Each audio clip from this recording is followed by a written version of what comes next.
So you were talking about a number of technologies that are already here today that you said we're going to start to see in force in 2020 across all facets of our lives.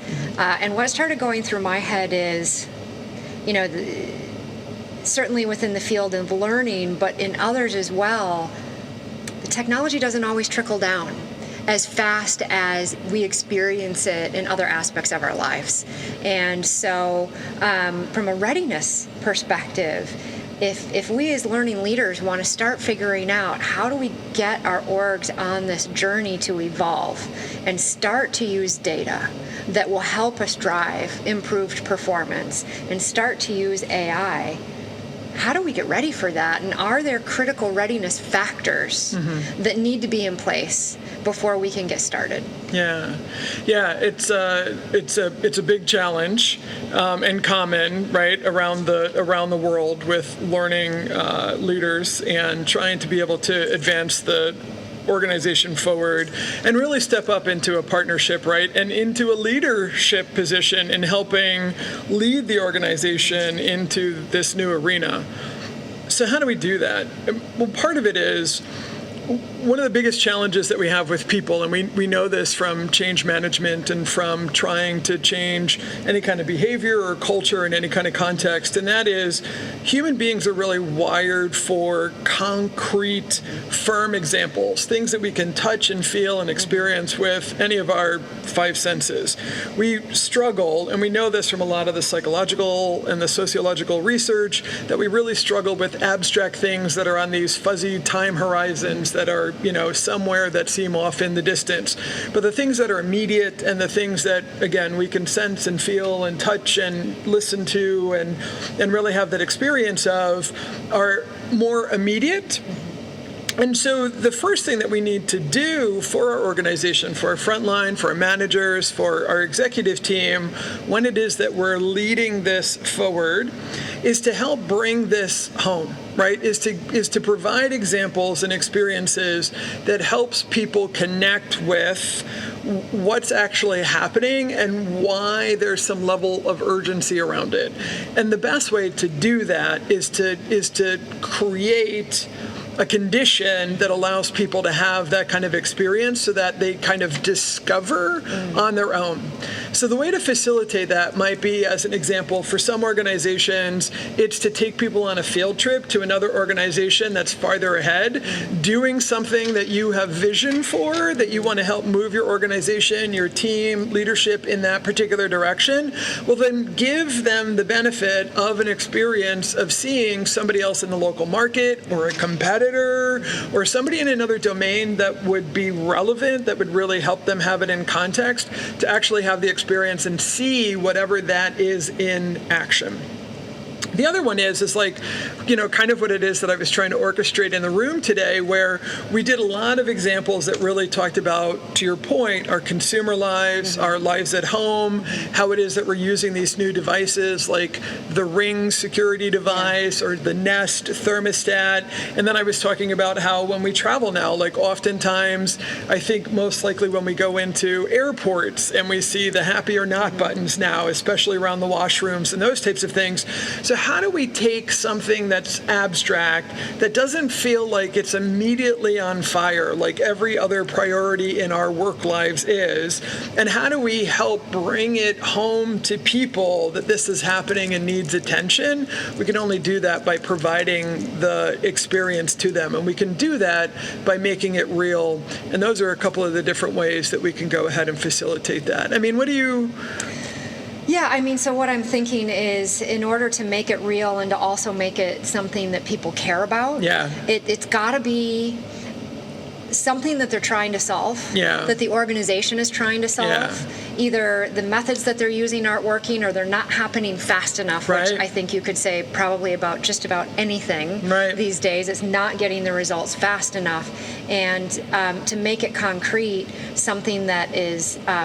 really present and tangible for them. Yes. Yes, absolutely. And another vehicle for it is story. So to your point, how do we get people to connect in a meaningful way? So first we have to have the vision for it. Like we have to have an understanding, what's the direction that we're trying to get people to go, and why do we think that that's really important? And if just telling somebody, what the vision is and why that's important, we have to do that, but it's not enough to compel people. Otherwise, there's all sorts of different human behaviors that we would do just based on information. So how do we have that vision and set that direction? And then how do we help people connect with it? So it's orchestrating the experiences, and then it's also sharing stories. And the stories are things that we can gather from internal to our organization, things that have happened that now make this an imperative, right? Or now illustrate whatever it is that you want people to connect with about being able to move in that particular direction. So briefly, a story that I was actually speaking with a couple of folks with on break earlier today was about, I've actually been consulting with one of the largest food manufacturing companies in the world. And they're at a point of bringing data analytics into their warehouses and their manufacturing process and being able to use data-informed decisions on all levels of the organization and especially throughout their entire supply chain. So what does that mean? Well, that means that there's now a big global initiative in being able to standardize on technology systems and being able to standardize on global process. And of course, that can be challenging when your business units and your geographic locations, your offices, and your facilities are not used to working together in that kind of a cadence. And in this case, you're taking something, in this case, an organization that's been around for decades, and people, in some cases, their families have worked for this organization for generations. So you have a lot of entrenched, right? There's a lot of entrenched systems and knowledge, and this is the way that we do things, and this is who I am, and this is my identity. We talked a lot today about becoming, right? Helping people become. And ourselves included. So in that context, how do we help people understand in like a supply chain, in a manufacturing environment, as one example, that the information that they're handling is just as important and needs to be handled with the same care as we do the physical goods that are going through the supply chain. And the way that we found to really do that was to take stories that we had gathered from internal to the organization by actually going to the Gemba, meaning to go out to go where the work is, to go where the work is happening, and talk to people and say, well, why does this matter? Do you have a story of when it's gone right? Do you have a story of when it's gone wrong? And then being able to use those stories to illustrate. And in this case, we were working on track and trace, we were working on traceability and being able to trace back after there'd been a problem with a food, there'd been a consumer notification. And so one of the stories that we found that was really very impactful was about a time when it went really wrong.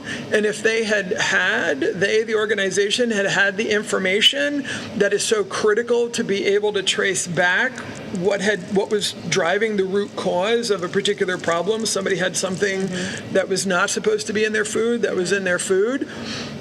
If the organization had the appropriate systems and information at the time and the data and analytics to get that kind of insight, they would have been able to have made a difference to the consumer faster. Yeah. And so then and people at this organization would cringe when we talk about this story, and we weren't there to shame anybody. That was not the intention, but the emotional encoding and the emotional impact is critical because, to your point, you need people to connect in a meaningful way. This is why it's important. And when they feel that emotion, in this case, I care about my job and I care about what I do, I don't want that to happen again. And now if you're telling me that this training that I'm going through, the support that you're providing me, these resources that the organization has invested in to help me now be more attentive to the information flows and the data flows, that's going to help people really be compelled and connect to what it is that you need them to do next. Yeah, I like that story because it makes it really tangible, what the impact is. Yeah. And so, as you've been talking throughout the day, an example from my learning organization came to mind. So let me try this on and see if this fits what we've been talking about. Yeah. One of the challenges that my business had brought to me, and so my learning team manages learning for call centers. Yeah. Was you got to cut down the training time. It's too long. Right. And I think anybody who does training for a call center has probably heard this. It's too long. It's not that hard. You just got to get them out there. Why can't you be faster? And, you know, a big part of what we knew from talking to our new hires was a significant factor in whether they were going to be successful was their confidence. Yeah. And their ability to do the job. Yeah. Are they going to know what to say on the phone? Are they going to know what the answer is or where to find the answer? And that everybody knows what it's like to not have confidence. It's not a good feeling to have that anxiety that you're not going to get it right. Especially new on the job. Oh yeah, totally, where everything is new. And so, just the subjective, let me convince you why I think this is true, wasn't really working. And so what we did was we built dashboards that would give us data about how they were performing during their training and their on-the-job training period. And we showed, it's like you can say people perform differently and they learn at different rates, but to be able to show it and to be able to say based on real-time data inputs that we're getting, objective data, we can give very personalized coaching where it's needed. Yep. And we can also, if somebody's mastered it and they're ready to go, let them go. Right. Get them on the job and get them performing. But there's value in keeping the people in training who need more help. Yes. So that we can get them to the same level of readiness, and you're going to ultimately get more value out of it that way. Right. So that's the way that we approached using data in a real-time way, and to be able to say, no, this is why the duration needs to be what it is. Right. And Julie, you're bringing up a number of really excellent points. And so one of the things is we're used to traditional training, measurement, and evaluation, which is a summative evaluation process, right? We get to the end of something, and then we measure backwards, right? And we go, okay, well, what's the impact study? Did we hit the bell or not? But we're not trying to fix it anymore because it's reactive. It's retrospective. It's looking backwards. We've gotten the outcome, and we either achieve success or not.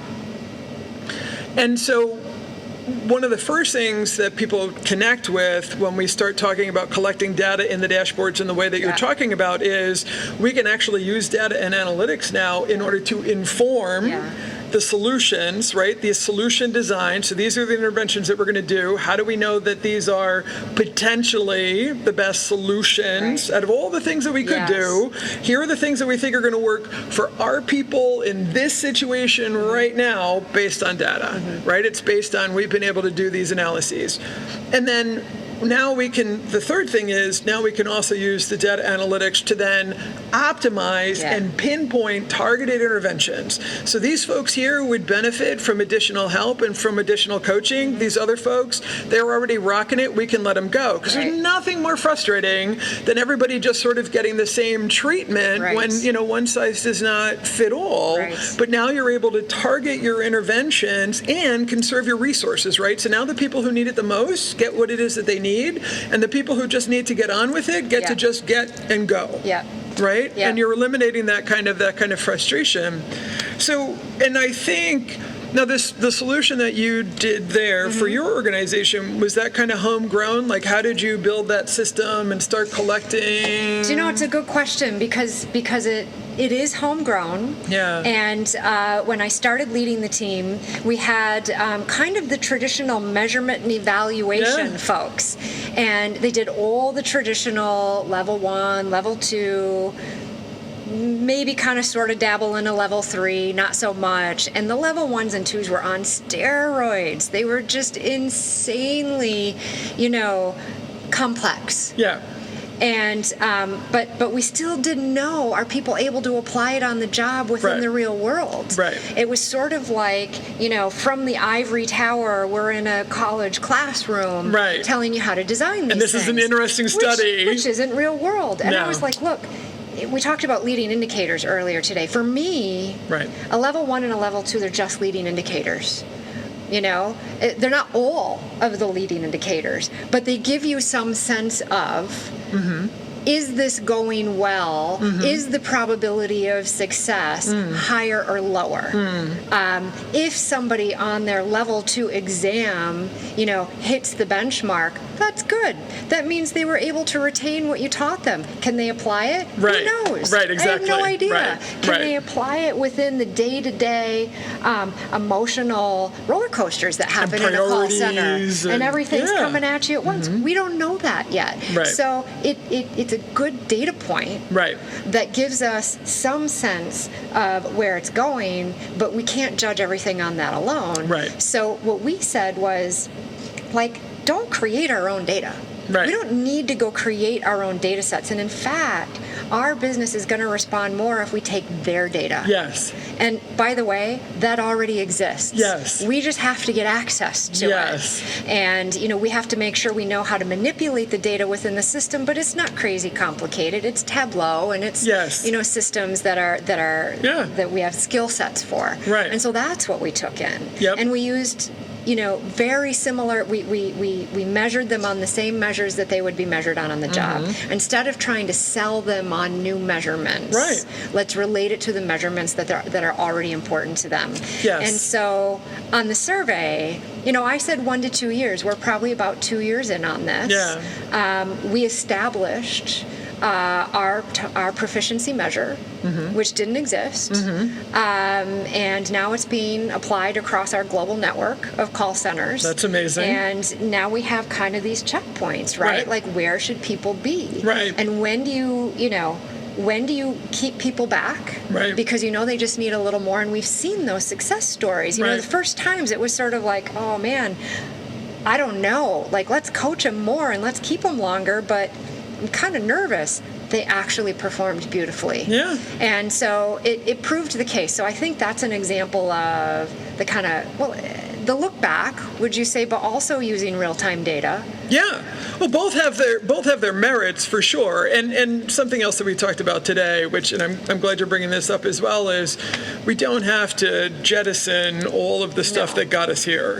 No. So sometimes people go, well, the Kirkpatrick model, and that's dated, and da-da-da-da-da, and, we look at other measurement and evaluation and traditional and stuff like that. But the fact of the matter is, those things can still serve us today. Yeah. We don't have to get rid of them just because they've, been around for some period of time. We can still leverage them. But to your point, they have to be positioned in the appropriate way. And so the things, in order to do transformation of ourselves, we can still take the things that still serve us with us and the things that no longer do. And this is an opportunity for us to review what's working for us and what's not, and let go of the things that are not working, but then take those things that are still working, especially when they're familiar and we have some comfort in them, and take them forward. That also means that we do have to do some of the new stuff, and we do have to get outside of the ivory tower that we often call L&D. We are not divorced from the organization. We are not divorced from the operational data. Right. We are not divorced from our workforce, and we shouldn't act like it. And so this isn't about L&D hoarding a bunch of data that we generated or that we've got trapped in our own technology systems.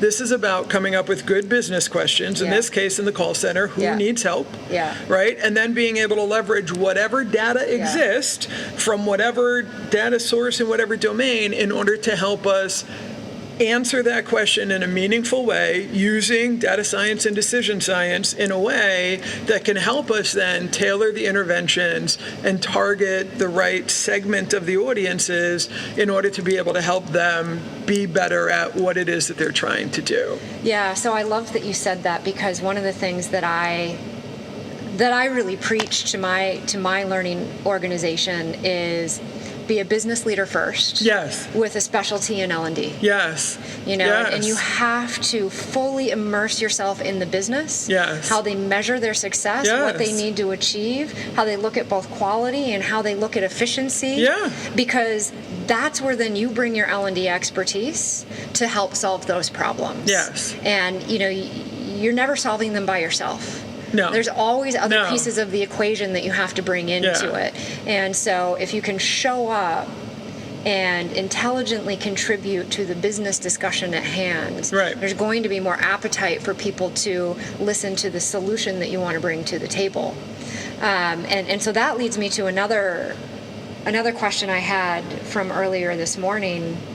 You talked about, you asked us actually, how much of this whole data science thing, this AI data analytics thing, is math and analytics. Yeah. And so the right answer is about 20%. And to your point, you don't have to have those skills yourself. You don't even necessarily have to have them on your team. Right. You have to have access to them. Right. Most businesses today do have access to those types of resources. But the other 80% is stuff that is already, stuff that we do every day. In our wheelhouse. Yeah. In our wheelhouse, and it starts with knowing what questions to ask. Right. And identifying what actually needs to be solved. Right. We know a lot of times that, people try and throw training as the solution to everything, and we've learned and we know, but it maybe isn't always training. Maybe Right. it's something else that is not working well in the environment. But so that brings me back to the questions. So if we're just starting to dabble with this notion of using data, using analytics, how do we know if the business question is well suited to bringing data to the conversation? Yeah. So really, really excellent point. So there's a few things there to kind of unpack, and the first thing is exactly. So analytics as a discipline is the same regardless of domain. There's nothing special about analytics applied to workplace learning. I'm sorry to tell everybody, but there's no, other than the types of questions that we're trying to answer, right? And so the types of questions that we're trying to answer from the frame of the learning and performance function would be, or talent development would be along the lines of business questions that are usually performance-based, right? We're trying to figure out something that's having to do with the performance of people. And so we want to look for questions in the performance environment that matter to somebody who's going to make the investment and the commitment to take action. Because this is not an academic exercise. We're not going through an analytical process and analyzing, collecting, and normalizing, and then analyzing the data just to create a cool algorithm that we can all stand back and be like, ooh, look, cool algorithm, and look, analytical output. This is nifty. We need somebody to actually take that and actually carry that forward. So it starts with that.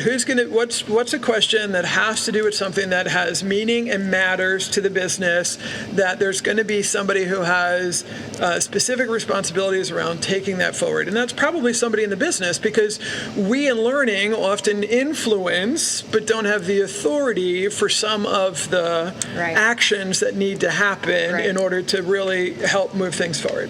So those are some of the criteria around a good question.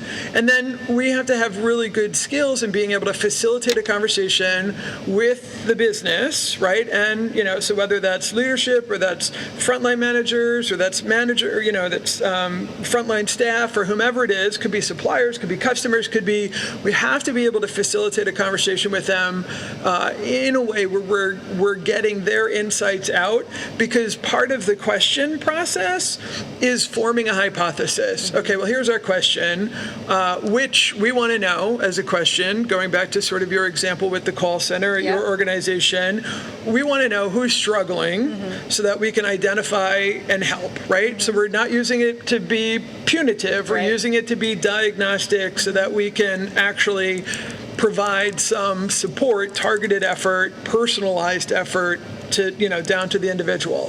So how do we identify them would be a really good question. Okay, well, then you have a hypothesis. You have thoughts. You've been working with this population. You work with other people that have been working with this population. What do you think are the factors that are involved that would be good indicators on alerting you to who's struggling and who's acing it, right? What are the factors that would matter? And one of my favorite tools for that we perhaps don't often use in L&D is a cause and effect diagram or a fishbone diagram, right? So how do we, because then the head of the fish, so if we think of like fish bones, deboning a fish, the head of the fish is going to be whatever question or problem we're trying to solve, which again again, in our case, is usually a performance problem. And then each major part of the rib, right, coming off the line of the fish is going to be a different area. So what are factors that affect the people? What are factors that affect the policy? What are factors that affect maybe well-being and health? You know, maybe there's a stress issue that's happening, right? What are factors that are, you know, affecting the managers or whatever? But we've got kind of the main bones. And then we think about, well, what are the little bones that come off of each one of those different areas? And the object of the game isn't to create a beautiful fishbone diagram. The object of the game is to craft the good question, that we now have a hypothesis. We think these factors matter. We think some of these factors matter more than others. And now we can work with the data scientists to help us understand what data would need to be collected in order to test those hypotheses. Or do we already have the data? And we most likely already have the data. We're awash in the data. But this now takes us out of a couple of other things. Number one, we're not just staring at data. And I think it was, Mark Twain had the great quote about, you can take data and torture it enough to give it any, to have it come out with any, result or any kind of message that you want to. Of course, I'm paraphrasing. But it's also, we can look at the data that we have and we can stare at it long enough and see all sorts of different patterns, but it has no context. There's no meaning to that. It's just, like we can go swim around in the ocean and look at stuff, but we don't even know what we're looking at because we don't have any context. And instead, before we even try and dive into the treasure trove of data that we are just surrounded with, how do we have the good question, the hypotheses, and then now go looking for the data that we need? And in that case now, that takes us off the hook on having to fix the world's problems, which are data quality and our technology systems, before we can start doing something meaningful in the analytics domain. We don't have to fix all the underlying technology architecture. We don't have to clean up all of our data in order to get started. We just have to have access to the technologies that are going to give us the data that we need in order to answer this question and frame this hypothesis, fuel this hypotheses, and we only need to have the data clean enough to be viable to be used in this particular situation. Now that's true starting out. So if somebody's watching this and they just want to get started, then we can do that as something that we can do now, because it really narrows the scope and really gets that narrow focus. And now we need to manipulate this rather than feeling like we got a clean house and a full housekeeping before we get everything started. That being said, ultimately, we need a more mature workbench as time goes on, because it's not cost effective for us to do just kind of those spot checks. We need better tools and technology to be able to clean up that data. We need to continue to work on getting better at the data that we're producing, the data that we're collecting, and have data quality management in place and so on and so forth over time. We don't have to do it right now at this particular second. But that 20% of the data science and the math and the statistics and those analytical models that are based on algorithms that we can work with data scientists to help us craft, that's that middle bit that happens there. And that's only about 20% of a project. We now have analytical output that comes from that, right? It goes, okay, well, we process the data. We've tested your hypotheses. Here are the results of that test. And there are going to be some things that we're going to discover. We're going to find out in our hypothesis that we worked with others on, hey, we were on point for some of this, and other stuff is going to be like, oh, wow, the data tells us that this factor actually matters more than this one. Interesting. But now this is where I call it the bookend. So we did the good question and the hypothesis. We had all that math stuff that happened in the middle, and now we've got the output, and we need to do something with it. Those are the bookends, and that now comes back to us to say, okay, well, here are the insights. Somebody needs that insight in order to make a decision or decisions that materially matter to the business. How do we then compel that action? And if we did that due diligence up front and started with questions that somebody is in charge of taking action on with the insights from the data, we now have sort of a ready-made change champion, because we're changing behavior that's going to happen, because you're not done with an analytics project until somebody has taken meaningful action based on this whole process that you've gone through in order to generate those insights. We're not done, and it's not just about moving data to insights, it's about moving insights to action. Yeah, absolutely. Absolutely, that's true. One of the things that's going through my head when you talked about, the process of starting with the fishbone, I think that's really smart, and that's probably a good starting place. So let me just share an example of something that we did in my team where we didn't do that. Not to say that we didn't have a lot of conversation about what we were trying to solve, but I think we could have made it easier for ourselves. So what we wanted to do was reduce attrition with our call centers. And we wanted to predict who was going to leave and identify what factors were most predictive so we could get in front of it and stop them before they happened.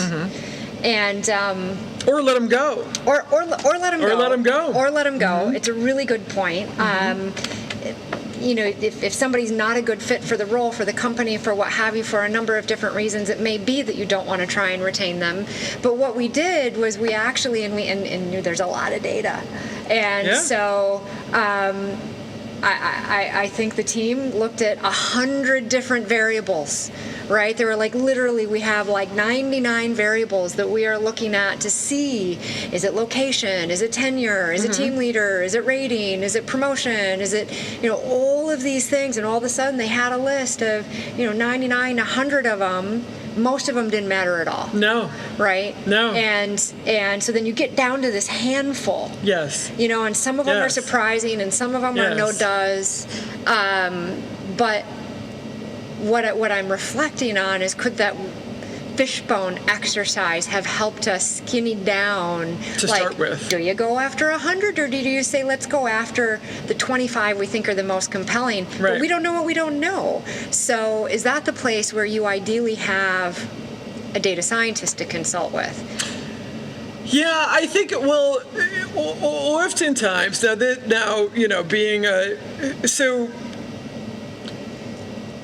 I'm making a generalization. I'm going to make a general statement, and I mean no disrespect to data scientists out there, but data scientists are trained to create algorithms. They're trained to identify factors. So sometimes data scientists fall into that same loophole. Let's go find all the cool factors that might be out there and gather all the data that we might use to create a pretty cool algorithm. Yeah. And we're not trying to create a cool algorithm, we're trying to get a business result. Yeah. So sometimes that relationship needs to be mediated.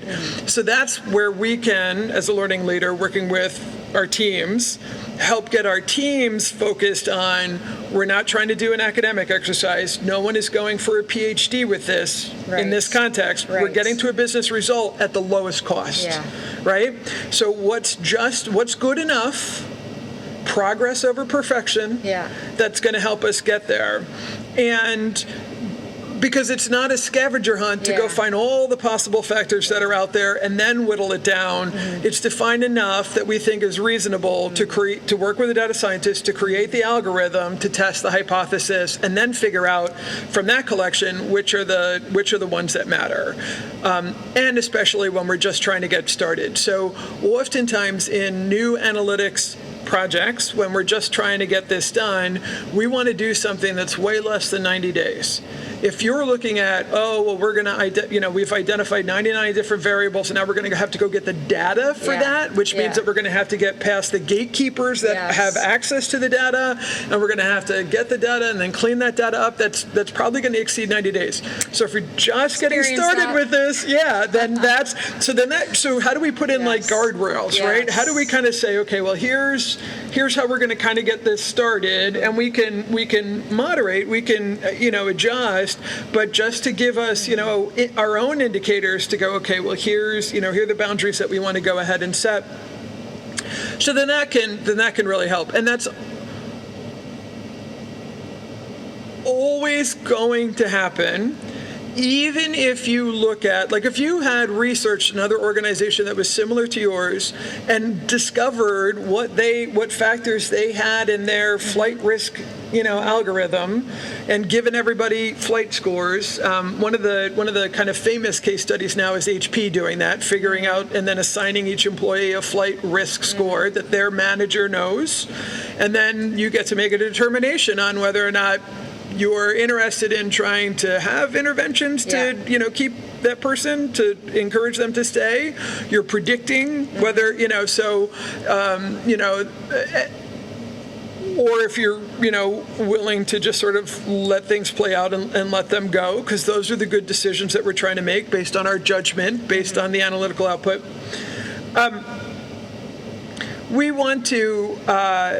We can look at other models that are out there, but what we're going to find is we can use the same factors and gather the same data, but the weightings for us at our organization with our people in this particular population, don't be surprised if that's different. Yeah. So, and the last thing, Julie, just while I'm thinking about it, we also often think that it has to be big data. There's nothing wrong with little data. And big data is actually data that's unstructured. When you take a sampling of big data and get it ready to be able to use in an algorithm, it's no longer big data. Yeah. You've already fished out of the massive ocean of stuff and have prepared the data in such a way that it's no longer, it came from big data, but it no longer is big data when it is that it's ready for processing, when it's That ready makes for sense. the analyses. So there's nothing wrong with little data. So like going back to what you were talking about with like the Kirkpatrick method, there's nothing wrong with the Kirkpatrick model and some of the data collection instruments that perhaps we've already used in the past, and data that we have amassed that we might now include in a data set, depending on what it is that we found in our hypothesis. Yeah. And that being said, we can discover the factors based on our own experiences and brainstorming with others that have some experience in whatever problem we're trying to come together on. We can also research what are other factors that other organizations perhaps have used. And then we can also use artificial intelligence sometimes, if we have the right tools, the right AI tools, to actually take a large set of data, big data, a sampling of the big data, and actually it discerns what factors mattered the most. The artificial intelligence looks for the patterns and then kind of works backwards and says, here are the needles in the haystack that actually mattered the most. So those are three different ways that we can do it, but we don't have to have the artificial intelligence and we don't have to have the big data to do it. We can use research and we can use expertise and experience to craft those hypotheses and then use an analytics approach in order to test using the data that we have. Yeah, so I think that's really encouraging. Yeah. Because what we saw in the survey earlier today was, I think, roughly 20% of the audience hadn't even started thinking about how they make a foray into data and data analytics, and another 20% were ready to start.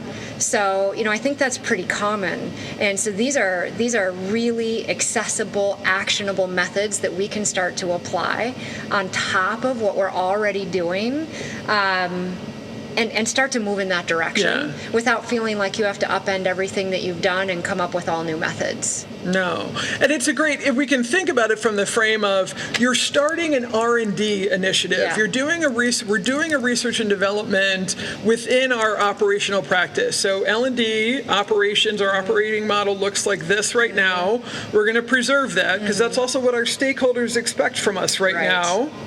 And then we can start at kind of an R&D function, and we can experiment, and in that experimentation, we can stay kind of in stealth mode at first, right? We can use operational data, but we can kind of get our feet under us first as a team and as a learning organization, get some ideas, and then go ahead and kind of market test it, right? Yeah. Market test it with our audience, with our internal stakeholders or external stakeholders, if you serve the external customer. And then we can take a look and we can mediate and decide when it is that we're ready to go and kind of show off what we've done. But corporate training comes out of academia, and academia in the Western world has historically celebrated the right solution the first time out, right? So going through an academic process like earning a PhD, you go through and go through and go through iterations that you don't publish until you've gotten it perfect, right? And it's already, and here we're kind of flipping the entire apple cart, because our ADDIE model in instructional design was also kind of about perfection. We started with getting the requirements up front, and then we kind of made sure that we had those nailed, and we didn't create or develop the assets until we felt comfortable. Like, that's what waterfall methodology is all about. You don't start the next phase in the process until you've closed this one out exhaustively. And that worked for a time when we were building things to last. Now instead we need small experiments fast, things that we can do and be nimble and agile, and not just agile the methodology, but agile, like to be agile, to be nimble, to move with speed. And we have to learn, like engineers, to get good at failing.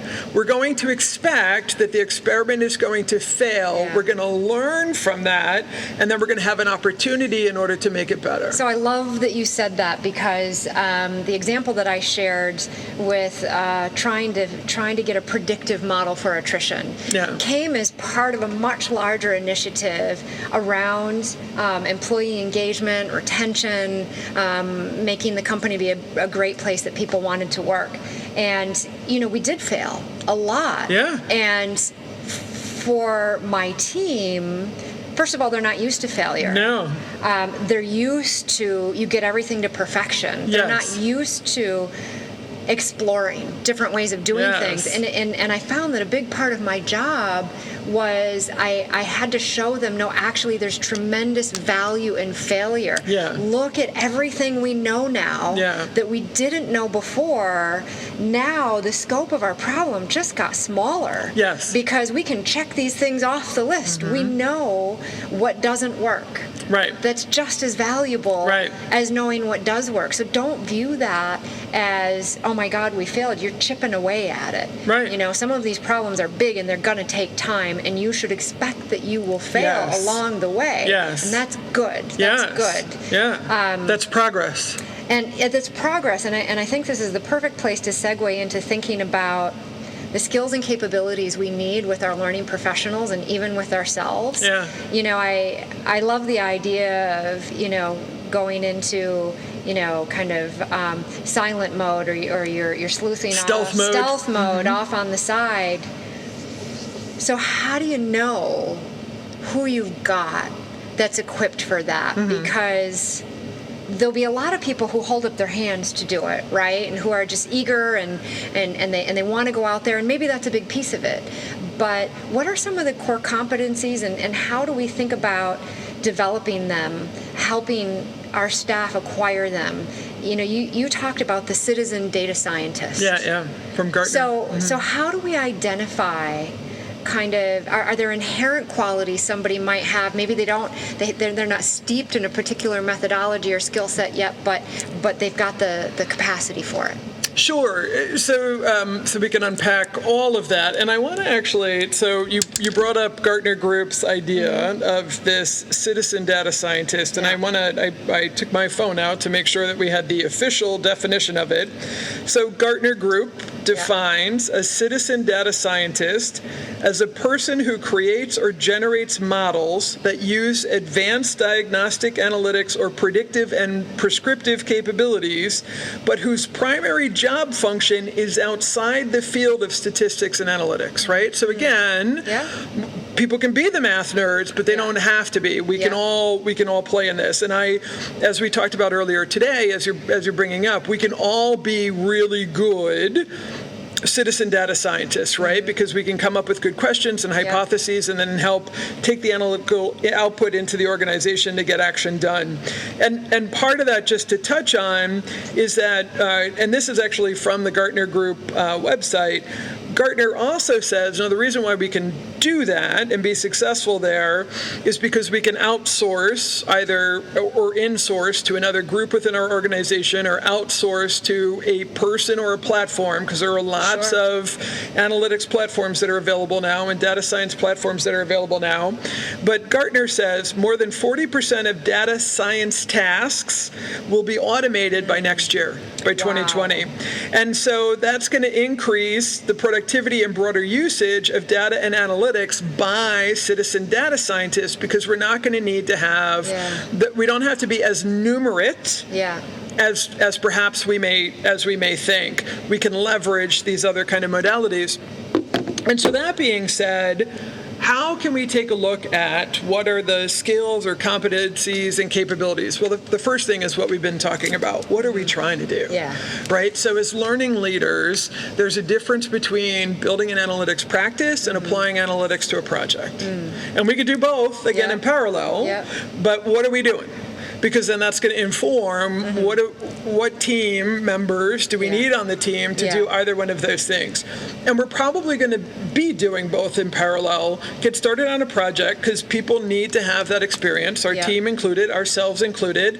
We need to go through the experience together. So how do we have a project that's small in scope, less than 90 days, something that's got kind of a quick hit? It's meaningful, like there's some impact on the other end. And we can do a quadrant, we can put together a little quadrant that says, okay, where's kind of the low-hanging fruit, right? Where are things that are going to be low cost, not a lot of effort, but have some kind of impact to it.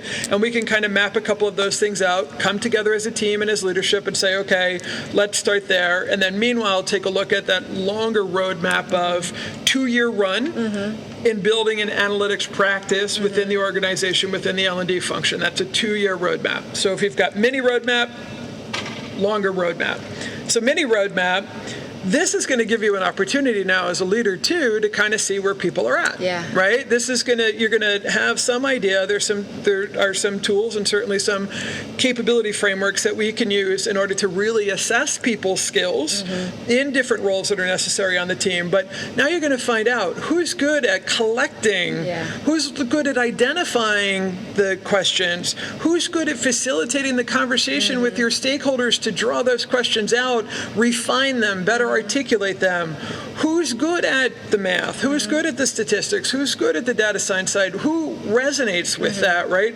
Who's good at building the algorithms? Who's good at doing figuring out what are the different analytical approaches in order to apply in that particular situation? And then who's good at then taking that analytical output and championing that in the organization to help people learn, because this is new for many people throughout the organization, of course us included, how to make better decisions based on data, right? How to help people trust, how to help people be informed, how to help people not be so scared necessarily of this stuff that's being, created oftentimes by the machines, often by AI-driven platforms, but how do we help them socialize and then drive action, right? Because again, we're not done with an analytics project until we've taken all the way, we've moved data to insights and insights to action. So there's that piece. And then there's also a piece, so I had the privilege of actually working with the Learning and Performance Institute based out of London. There was a global steering committee that we all got together last year. About this time last year was when we started the project, and we all volunteered our time. And we worked with LPI in order to create a new capability map that actually identifies the capability areas for the modern learning department. And analytics is one of the big capability areas. Technology is another big capability area. And I'm really proud that I led both of those working groups. Cool. So what I mean by that is we had working groups together, different sectors, different industries represented. As a matter of fact, Brandon Carson, who was the summit speaker last year, was on my technology working group. I asked Brandon to join us because of course, his insights and experiences. And so we, not only from our own experiences, but data that we gathered individually for our capability areas and collectively as a steering committee, came together and said, well, here are the capability areas, here's what we should name them, and the capability area in that map, by the way, is not called learning analytics, it's called data analytics. Really? And again, very deliberate and intentional in the name to be like, hey guys, it's the same. It's the same. We need to have an understanding that it's the same in this, but it's in an application. We have the domain knowledge and the learning science and those pieces that help us use it through this lens, but the methodology is the same. Exactly. And then we defined the capabilities and then the skills and the competency statements that are actually in the map. And the reason why many of us, myself included, volunteered our time to do it is because that assessment is free to everybody around the world.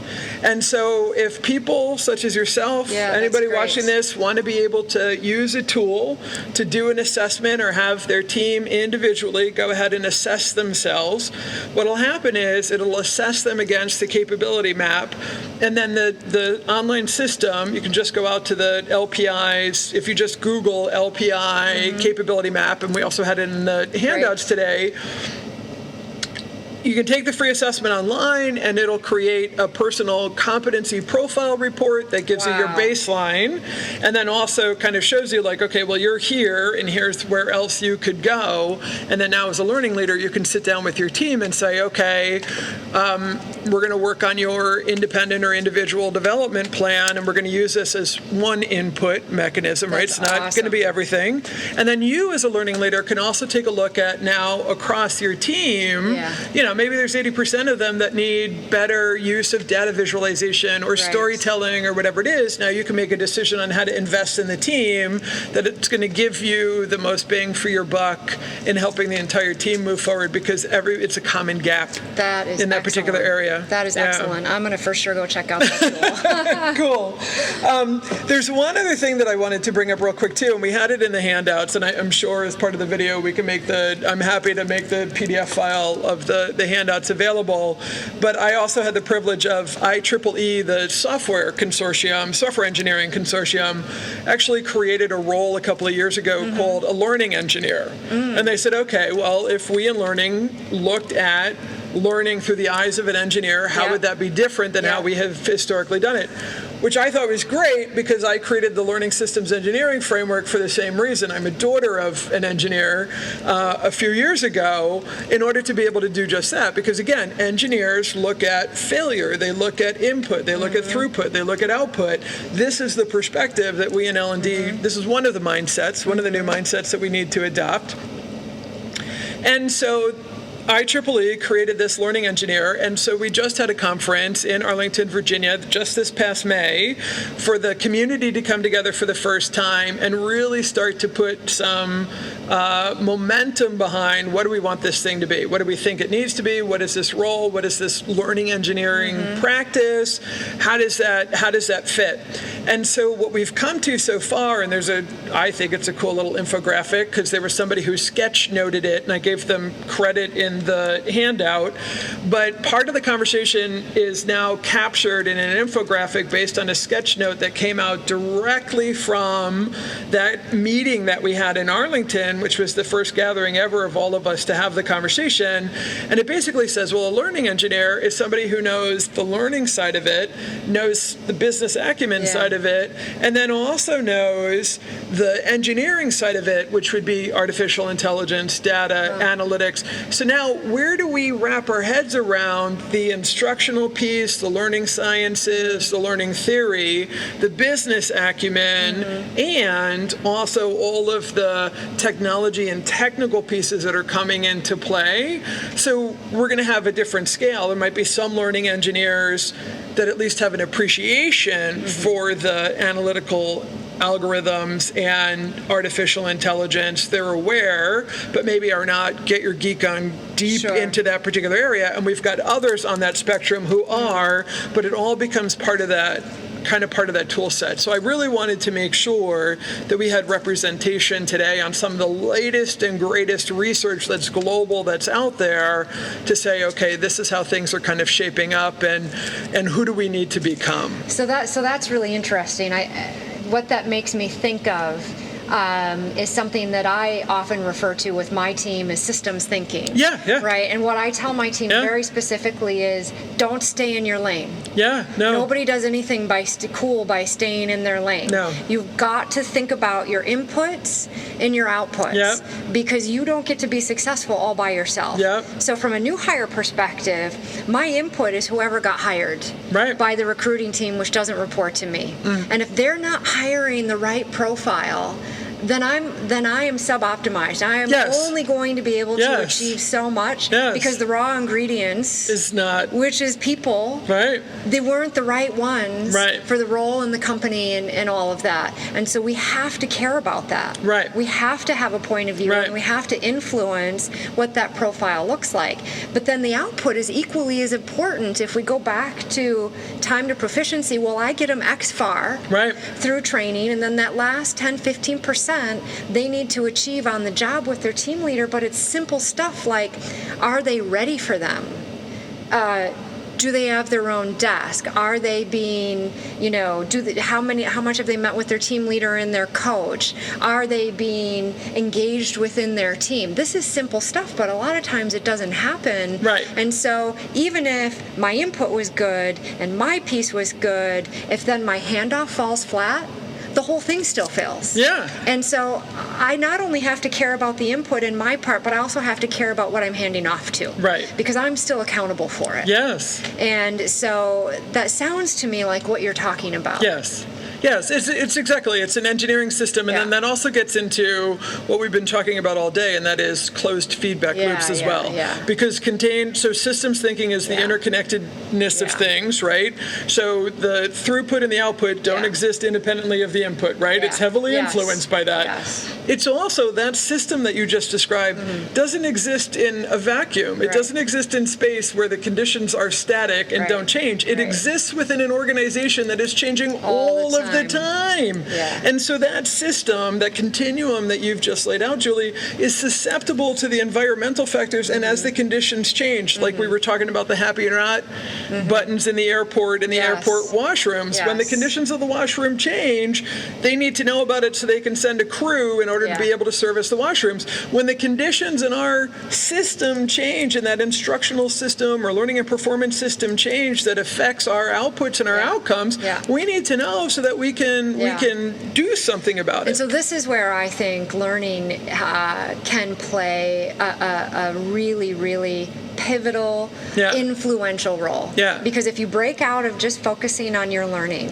component, and you start talking about those critical components that go all the way through, starting with recruiting to what you do, to then, when they're in their jobs and the kind of support, whatever roles they are that they're getting on the job, if you can find those data elements that are constants throughout it, then everybody knows when the red button gets hit, it's important to all of them. And they understand the impact that it has on all parts of the chain. Downstream and upstream. Absolutely. And that's where I think the talent management, the integrated talent management models can be really helpful. So, of course, I have a picture in my head, but, it's the bookends. There's the, to your point, there's the recruitment piece, the talent acquisition piece that's up front, and then there's the talent retention piece that's kind of at the end here, and then there's stuff that happens in the middle.